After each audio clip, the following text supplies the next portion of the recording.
Bonjour mes amis, que Dieu vous bénisse, vous tous, que Dieu vous bénisse véritablement, que le Saint-Esprit vienne vous donner la lumière, l'ouverture de la compréhension. Paul dit que le Dieu de ce monde a aveuglé les compréhensions des personnes. Donc, il est important que vous ayez la lumière du Saint-Esprit pour révéler. La révélation est une chose qui n'est pas donnée à tout le monde, mais à ceux qui ont été choisis par Dieu. Et qu'est-ce que j'aimerais vous dire? J'aimerais me diriger aux personnes, et vous devez connaître aussi, beaucoup d'entre elles doivent nous regarder en ce moment. Ce sont des personnes qui un jour ont été dans la foi, des personnes qui étaient fermes dans la foi, des personnes qui ont donné la vie pour la foi dans le Seigneur Jésus. Et ensuite, pour une question, une fraction de seconde, ces personnes ont fini par se refroidir dans la foi, laissant la foi. La première chose que la personne fait, c'est considérer qu'elle a souffert d'une injustice, n'est-ce pas? Tel était tellement mon ami, le pasteur a fait ça avec moi, l'église. Alors, elle commence à lancer tous ses sentiments de malheur sur les autres. Elle trouve toujours des personnes qui ont été coupables de sa chute. Il y aura toujours cela, mes amis. Si vous observez bien la Bible, vous allez vérifier que ceux qui un jour sont tombés et se sont levés, et ceux qui sont tombés, qui ne se sont plus jamais relevés, eux tous trouvaient des coupables. Mais qui était le coupable? Qui a été le coupable? En réalité, le coupable de ces chutes, c'est le cœur de la propre personne. C'est lui le coupable. Bien sûr, le diable, avec toute l'aide et toute la force du diable, comme il a fait avec Ève, il a incité Ève. Il a incité Ève. Il a mené Ève à commettre une rébellion contre Dieu. C'est lui qui a fait cela. Mais quelle est la partie d'Ève? Si seul le diable était le coupable, je ne crois pas que Dieu aurait puni Ève et Adam. Je ne crois pas. Je ne crois pas vraiment, parce que Dieu est juste. N'est-ce pas? Vous ne trouvez pas? Vous pensez que Dieu est injuste? Dieu ne voulait pas que Adam et Ève aient connaissance du mal et qu'ils demeurent dans le bien. Mais à cause de la curiosité, à cause de l'incitation du diable, à cause, enfin, divers facteurs, ils ont fini par mener Ève à désobéir à Dieu parce qu'elle était consciente. Elle a participé au fruit consciemment. Ce n'est pas le diable qui a pris le fruit et qui l'a mis dans sa bouche, non. Elle a pris le fruit elle-même, sachant que c'était contraire, qu'elle contrariait la volonté de Dieu. Elle a mangé le fruit. Qui a fait cela? Son cœur. Son cœur, qui l'a incité, aidé, bien sûr, par le diable. Elle a alors désobéi à Dieu, c'est-à-dire son cœur, son âme, a contrarié l'esprit, parce qu'elle savait que ce n'était pas pour prendre du fruit de cet arbre. Qu'est-ce que je veux dire?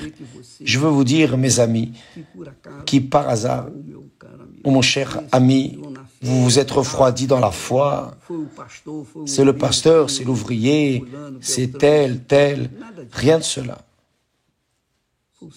C'est votre cœur, c'est votre âme.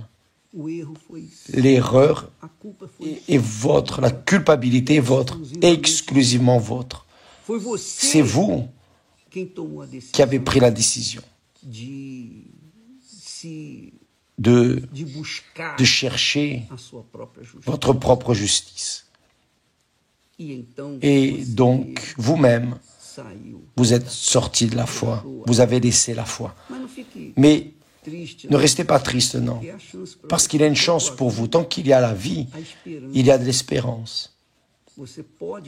Vous pouvez revenir, oui, bien sûr que vous pouvez revenir. Vous pouvez construire une vie nouvelle. Je crois que dans les coups de tête, moi aussi j'ai donné beaucoup de coups de tête. Je ne suis pas sorti de l'église parce que, en aucune manière, je n'allais sortir, prendre une attitude drastique sans être absolument convaincu de ce que je faisais dans ma tête. Alors, à l'époque où je me suis converti, j'ai entendu beaucoup de choses, beaucoup de scandales ont surgi dans l'Église, des scandales qui ont été prouvés, je savais, mais jamais je ne me suis enveloppé, je ne voulais rien savoir des autres, ce qui concernait s'ils étaient coupables ou non, quelle participation ils avaient eue dans cette situation. Non, je prenais soin de mon âme. C'était mon salut. C'est cela que vous devez comprendre. C'est cela que votre tête, et je crois que votre tête est ainsi. Vous qui regardez ce direct, vous êtes évidemment en train de vouloir, vous cherchez. Votre foi est là, à fleur de peau. Il ne manque plus qu'à fermer votre cœur, lui dire non, dire assez et suivre l'intelligence, suivre l'esprit de la foi, l'esprit de Dieu, et revenir à la foi, que vous soyez de l'Église universelle, que vous soyez de l'Église A, B, C, D, quelle que soit l'Église, peu importe. Ne culpabilisez pas le pasteur, votre pasteur, l'ouvrier. Ne culpabilisez pas l'un ou l'autre, personne. Vous avez été coupable. C'est votre cœur qui est responsable de cette situation. Et c'est pour cela que nous sommes là, pour vous dire de dire assez à votre cœur. Dites assez à votre cœur. Vous voulez connaître la volonté de Dieu pour votre vie? Je pense comme ça, je crois ainsi. Si je veux faire la volonté de Dieu, je dois contrarier mon cœur.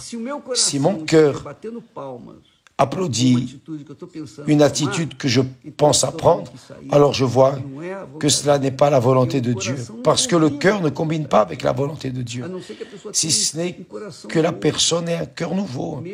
Même ainsi, ce nouveau cœur est confirmé par l'Esprit nouveau, et même ainsi, le Saint-Esprit parle et ne laisse aucun doute. Donc, mes amis, il y a une chance, oui, de revenir à la foi, parce que qui gagne avec cela? Qui gagne avec votre éloignement? Dieu gagne? Non, il ne gagne pas. L'Église perd? Non, l'Église ne perd pas. Vous sortez, un autre entre à votre place. N'ayez aucun doute à ce sujet. Ne pensez pas que vous êtes, disons, le dernier biscuit du paquet. Non. Sachez, vous sortez, il y en a d'autres qui vont venir à votre place. N'ayez aucun doute. Maintenant, moi, à votre place, je ne donnerai ma place à personne, je resterai ferme, je continuerai luttant, parce que ce n'est pas le pasteur, ce n'est pas l'Église, l'institution, l'ouvrier, ce n'est pas cette situation qui va en enfer, non, c'est moi. Je ne veux mettre rien, absolument rien en risque pour mon salut, pour mon âme. Je vais maintenir mon âme là, soumise, coûte que coûte, Peu importe si je dois affronter l'enfer, le monde, les personnes, les parents, peu importe, je vais affronter parce que je veux mon âme et parce que je crains Dieu. J'ai cette conscience de préserver mon salut, de le garder, parce que c'est à cause de lui que Jésus est mort. Et si je méprise ce qu'il a fait sur la croix pour mon âme, c'est parce que je méprise au fond, je méprise mon Seigneur et Sauveur Jésus-Christ. Donc, je conclus que quand la personne craint Dieu, elle préserve son âme coûte que coûte. Peu importe la douleur. C'est pour cela que nous parlons beaucoup du cœur. Le cœur est le responsable des désastres que nous avons. C'est commencé dans le jardin d'Éden et ça continue. Le diable utilise le cœur des personnes, il incite. Et les personnes qui ne pensent pas, qui ne marchent qu'en écoutant la voix du cœur, c'est pour cela qu'il y a des chansons. Tout le monde dit, ah, j'écoutais la voix du cœur, la voix du cœur. La voix du cœur est la voix du diable. La voix du cœur est la voix du diable. Nous devons écouter la voix de l'Esprit de Dieu, qui est sa parole. Alors, s'il vous plaît, voyez cela dans votre vie. Revenez le plus vite possible pour ne pas perdre la chose la plus riche, la plus précieuse que vous avez dans votre vie, qui est votre âme et votre salut. Que Dieu vous bénisse tous. Je voulais juste vous dire un allô. Ce dimanche, nous serons ici à 7 heures dans la réunion des prémices au temple et aussi à 9h30, nous serons avec l'évêque Renato, travaillant, luttant pour vous. Si vous voulez le salut, si vous avez un intérêt à recevoir le Saint-Esprit, je vais prier, je vais lutter, je vais donner mon meilleur pour que vous receviez le Saint-Esprit. D'accord? Que Dieu vous bénisse au nom du Seigneur Jésus. Amen.